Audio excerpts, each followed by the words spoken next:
Bienvenidos, estimados oyentes y amigos. Continuamos con la lectura del libro Nuestra vida con el Señor Gurdjieff, de Thomas de Harman. Capítulo 3, parte 3. Intercalo este pequeño comentario antes de continuar con la lectura. Después que Gurdjieff les comunicó el significado de la parábola de ofrecer la mejilla izquierda después de recibir la bofetada en la derecha, entendiéndose que el dador de la bofetada es un verdadero maestro, se encuentra allí la posibilidad de crecer interiormente en el conocimiento de sí. Y de entonces, después de esta lección, Thomas de Harman continuó así en su libro. Un día, el señor Gurdjieff nos llamó uno tras otro a su cuarto. Nos sentamos sobre la alfombra frente a él y él empezó a hablar de cómo alcanzar ese lugar profundo dentro de uno, desde el cual es posible enfrentarse con uno mismo sinceramente. Con nosotros dos fue inusitadamente bondadoso y cariñoso. Era como si la máscara diaria cayera de su cara y ante nosotros se hallaba el hombre más encantador del mundo. En semejantes momentos, la fuerza y el poder del lazo espiritual interno con él se sentía con mucha intensidad. La semana siguiente volvió a llamar en privado a algunos de nosotros, pero por alguna razón a mí no me llamó. Y según me pareció, inclusive me evitó durante el día. Sentí que debía hablar con él. Y al fin le encontré solo en la gran terraza. Le dije: Señor Gurdjieff, en Petrogrado, usted dijo que teníamos que arriesgar no más de 5 kopecks. Aclaración: kopecks es una moneda de muy pequeño valor.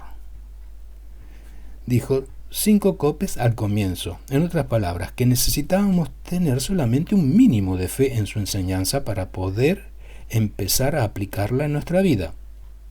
Pero, si su consejo resultaba ser bueno y encontráramos que nos ayudaba, tendríamos que arriesgar 10 o 20 kopecks más. Es decir, tendríamos que confiar en usted cada vez más. ¿Debo ahora darle una confianza total a usted y cumplir incondicionalmente todo lo que usted me aconseja hacer? Sacudió un poco la cabeza, se detuvo un momento y luego dijo: de una manera global, por cierto, es así. Pero si empiezo a enseñarle la masturbación, ¿me escuchará? Y me dejó sin añadir palabras. Atribuyo un gran significado a esas palabras porque señalan la esencia de su trabajo. No es el camino de la obediencia ciega. El alumno debe recordarse siempre de su propia meta. Hasta la provocación intencional del maestro debe ser impotente en desviarlo de lo que él sabe que es su verdadero camino. Mucho más tarde, el señor Gurdjieff dijo que nuestra conciencia debe guiarnos en nuestras acciones y que la conciencia es innata. No tenemos que adquirirla, solo tenemos que despertarnos, porque casi siempre estamos dormidos con relación a ella. Ahora, el señor Gurdjieff decidió que teníamos que pasar por la experiencia de un ayuno, acerca de lo cual ya nos había hablado, pero agregó condiciones especiales. Dijo a las mujeres que se mudaran al piso de arriba y a los hombres a la planta baja. Durante el periodo de ayuno no nos era permitido hablar entre nosotros, excepto 1 hora una vez por semana, en que teníamos permiso para salir y pasear juntos. Era muy difícil para mi esposa, no solamente porque estaba separada de mí, sino también porque cualquier disciplina iba en contra de su temperamento. En cuanto a mí, me era menos difícil porque por mi entrenamiento previo desde la edad de 9 años en una escuela militar. Al cabo de unos días tuve la posibilidad de pasear y conversar con mi esposa. Justo antes de la hora convenida, el señor Z y yo empezamos una conversación muy interesante en la que estuve tan absorto que hice esperar a mi mujer, quien me estaba echando de menos muchísimo. Por fin fui a reunirme con ella y empezamos una conversación muy agria. Ella me dijo que no quería obstaculizar mi trabajo, que veía cómo el trabajo nos dividía y que sería mejor separarnos. La conversación en sí no era tan importante, lo importante era el sufrimiento y el dolor que ambos experimentábamos. Precisamente en ese momento en que nuestra conversación alcanzaba su infortunado clímax, por arte de magia, aquí estaba el señor Gurdjieff en la esquina. No parecía nada contento, y para nuestro asombro nos dijo bruscamente: no los necesito separadamente, ambos o ninguno. Cuando regresamos a casa ya había oscurecido. Ambos nos sentíamos con el corazón partido. Mi mujer subió al piso alto y yo me quedé abajo. Más tarde en la noche, el señor Gurdjieff dio una orden. Todos debían regresar a sus cuartos. Nos sentimos regocijados. Mi esposa me dijo que había pensado que íbamos a permanecer separados para siempre, pero que había decidido quedarse en el instituto con el fin de verme de vez en cuando y ella misma continuar con el trabajo del señor Gurdjieff. Todo esto es un ejemplo vívido de la manera como experiencias de sufrimiento real pueden ser proporcionadas sin causar daño. Al aceptar tal sufrimiento voluntaria y conscientemente, teníamos la posibilidad de crear en nosotros mismos el verdadero, entre comillas y con mayúscula, amo. Por cierto que no entendíamos en ese entonces la conexión entre todas las exigencias que se nos hacían. Sabíamos que las situaciones eran creadas intencionalmente por el señor Gurdjieff, pero las sentíamos al mismo tiempo como reales. El señor Gurdjieff anunció que cada domingo habría conferencias abiertas al público sobre filosofía, misticismo y ocultismo. El señor P.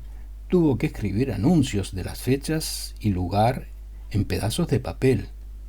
En ese entonces el papel era muy escasos, y estos fueron colocados en sitios destacados por todo Esentuki, por uno de los nuestros jóvenes, con dos muchachos que llevaban cola y brochas en un cubito hechos de una lata vieja. Varios días antes de la primera de estas charlas, el señor Gurdjieff nos reunió y nos dijo que teníamos que enterarnos del origen de este trabajo. El principio, nos dijo, fue una reunión arreglada de antemano en Egipto, al pie de una de las pirámides. Allí se encontraron 3 personas después de largos años de trabajo por separado en lugares donde aún se mantenían centros de iniciación. El primero de aquellos 3 era un hombre de ciencia, quien podía a través del conocimiento occidental verificar y evaluar en forma científica todo lo que aparentemente era milagroso. El segundo era un conocedor de las religiones y de sus historias. Al tercero se le podía llamar un, entre comillas, hombre que realizó su ser. El resultado de la reunión de estos 3 hombres fue la decisión de formar a unos grupos de personas en lugares adecuados y en condiciones adecuadas, tales como, dijo el señor Gurdjieff, nuestro grupo en Esentuki, una comunidad internacional idealista. El verdadero propósito de Esentuki se hacía evidente al hombre que dedicaba su atención a la idea de la cristalización del alma. Los productos de la alimentación, tanto la comida ordinaria como el aire, son necesarios, pero sin las impresiones, el gran logro, la cristalización, no se puede efectuar. En ese esfuerzo, un hombre raras veces puede triunfar por sí solo. Casi siempre, alguien de gran sabiduría, un maestro, debe estar cerca del discípulo. Un material de calidad especial, proveniente de las impresiones, debe estar presente en el discípulo si es que el maestro va a ayudar a que esta transformación se efectúe.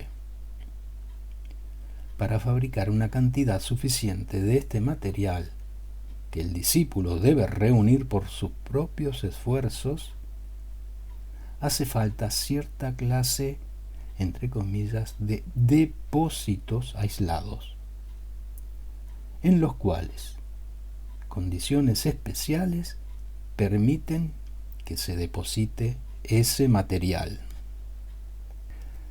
Tal vez ahora podemos comprender mejor por qué el señor Gurdjieff llamaba a su yoga Haida Yoga. En ruso, Haida significa una llamada perentoria, como cuando alguien da una orden y se exige que se ejecute a toda velocidad. Haida Yoga es por consiguiente un, entre comillas, yoga veloz, que da al discípulo la posibilidad de aprender mucho en corto tiempo.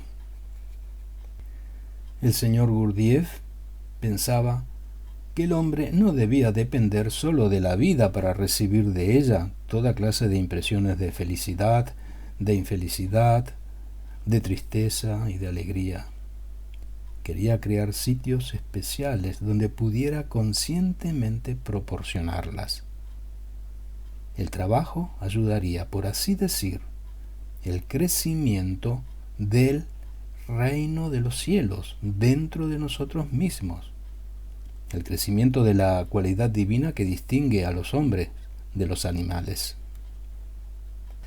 Pero, como la clase del trabajo del señor Gurdjieff era crear toda clase de impresiones en el discípulo a fin de operar esa transformación, él podía llevarlo a cabo solamente desempeñando papeles.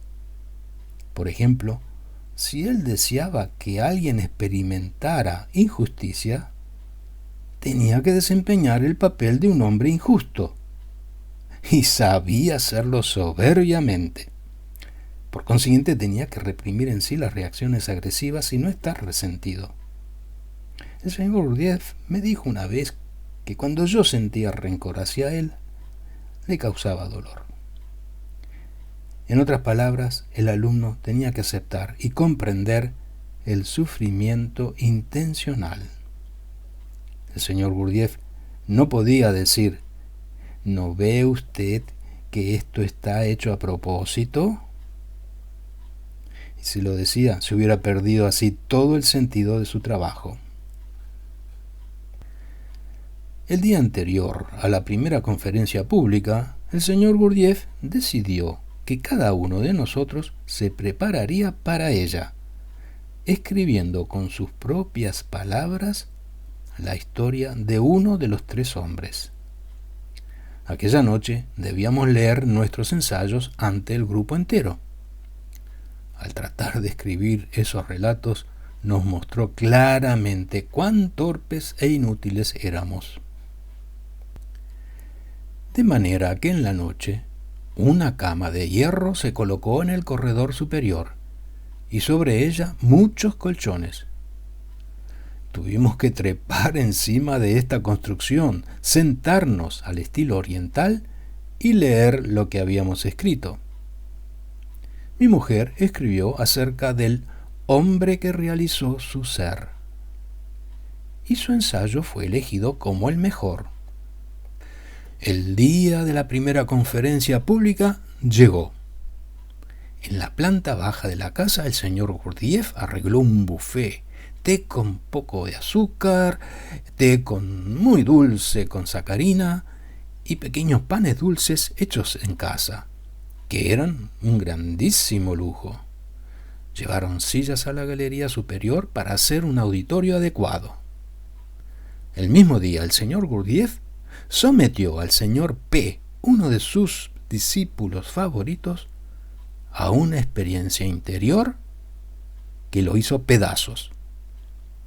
Media hora antes del comienzo de la conferencia, ese hombre fuerte y sano entró en nuestra habitación y se puso a llorar desesperadamente. Mi esposa y yo tratamos de apaciguarle. Mientras tanto, del otro lado de nuestra ventana, con cortinas que daba a la galería, el público empezaba a llegar. La primera conferencia fue leída por Pedro Ouspensky y fue presentada en forma brillante a una muchedumbre que sobrepasaba nuestra expectativa. Esa conferencia fue seguida por otra sobre el rayo de la creación, escrita y leída por el señor P, cuyo estado interior podíamos imaginar fácilmente. No obstante, fue dada en forma excelente. En el público aquella noche había un diácono de la iglesia de los antiguos fieles, el cual probablemente vino a ver si podía encontrar alguna herejía anticristiana. Escuchó con mucha atención, pero tal vez satisfecho no asistió a las conferencias siguientes. Asistió también un general del Estado Mayor del zar, profesor de la Academia Militar, conocida por sus excelentes conferencistas. Admiró mucho esas conferencias y se asombró de la manera como el señor P pudo, con un material filosófico tan seco, según lo expresó, despertar un interés tan vívido en el público. Esa noche, el señor Gurdjieff llevó al señor P a un restaurante. Era una gran recompensa en aquella época el simple hecho de poder hablar a solas con el señor Gurdjieff. Este otro ejemplo enseñaba cómo, habiendo dado a un hombre una experiencia intensa y difícil, que fue sufrida voluntariamente, el señor Gurdjieff nunca la dejaba pasar desapercibida. La próxima conferencia se fijó para el domingo siguiente, y la esperábamos con gran impaciencia. Pensábamos que el mismo señor Gurdjieff hablaría. Creíamos que quizás oiríamos algo que no habíamos oído todavía, y quién sabe, algo acerca de lo sobrenatural. Nuestro interés por la magia y por todos los demás fenómenos de esa índole todavía no había disminuido por aquel entonces. Esperábamos, aguardábamos, pero otra vez el señor Gurdjieff nos obligó a recordar nuestra meta y el por qué estábamos allí. El jueves, por todas partes en Essentuki, se colocaron afiches anunciando una conferencia por el famoso Dr. Black. En otras palabras, se daba a las conferencias un carácter intencionalmente sospechoso.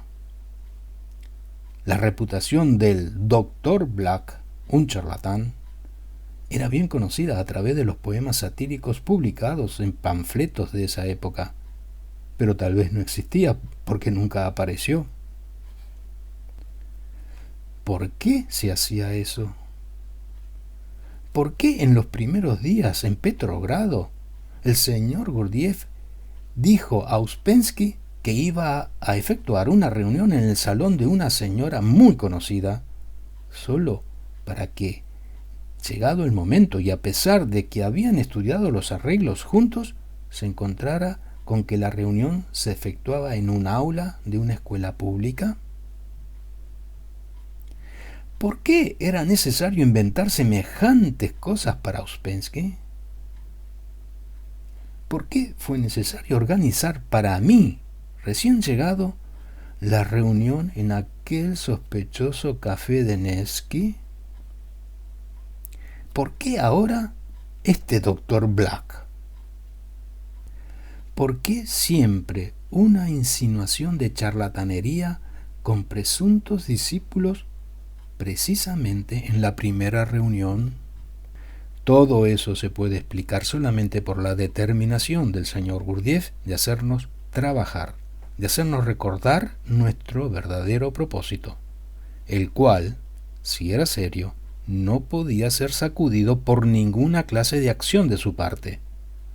Los maestros generalmente se rodean de una atmósfera de gran seriedad e importancia para dar una buena impresión a los recién llegados. Con el señor Gurdjieff era exactamente lo opuesto. Siempre presentaba todo lo que podía repeler, aún asustar a un postulante. Un recién llegado tenía la oportunidad de conocer al señor Gurdjieff y hablar con él, pero de inmediato se le ponía enfrente algún obstáculo que superar. Por otra parte, el señor Gurdjieff nunca dejaba que un recién llegado se alejara con las manos vacías, si venía con preguntas verdaderas, y hablaba acerca de algo que fuera de auténtica importancia para él. Llegó otro domingo en que el señor Uspensky dio la conferencia. Durante el receso para tomar té, se le acercó al señor Gurdjieff un señor mayor de larga barba. Preguntó sobre los yogis. Este hombre era del tipo que tiene un interés superficial en las enseñanzas hindúes. El señor Gurdjieff pretendió que nunca había oído el nombre de los distintos métodos de yoga. Entonces ese intelectual empezó con muy engreído a explicar el Hatha Yoga y así sucesivamente. Pero el señor Gurdjieff lo interrumpió rápidamente y le dijo: bueno, y mi yoga se llama Hatha Yoga. Huelga decir cuán asombrado quedó el intelectual al oír hablar de un nuevo yoga. No comprendió nada. El señor Gurdjieff, sin embargo, había expresado de esta manera una idea llena de significado. Pronto se fijó en la casa otro anuncio diciendo que dentro de 2 días empezaríamos un nuevo trabajo y de un carácter interior especial. El día estaba dividido en horas y cada hora iba a dedicarse a ejercicios interiores, lo que habíamos esperado por mucho tiempo. Pero fue tan solo para recibir una muy profunda y amarga desilusión, otra vez, sin duda, intencionalmente decidida por el señor Gurdjieff. Él había estado sometiendo a prueba al señor P en forma casi insoportable.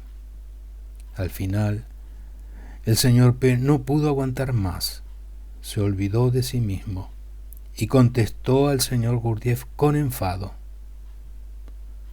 El señor Gurdjieff se volteó y dejó la casa, y 1 hora más tarde se anunció que todo el trabajo ulterior cesaba para todos, ya que uno de los más antiguos discípulos se había manifestado en esa forma hacia su maestro.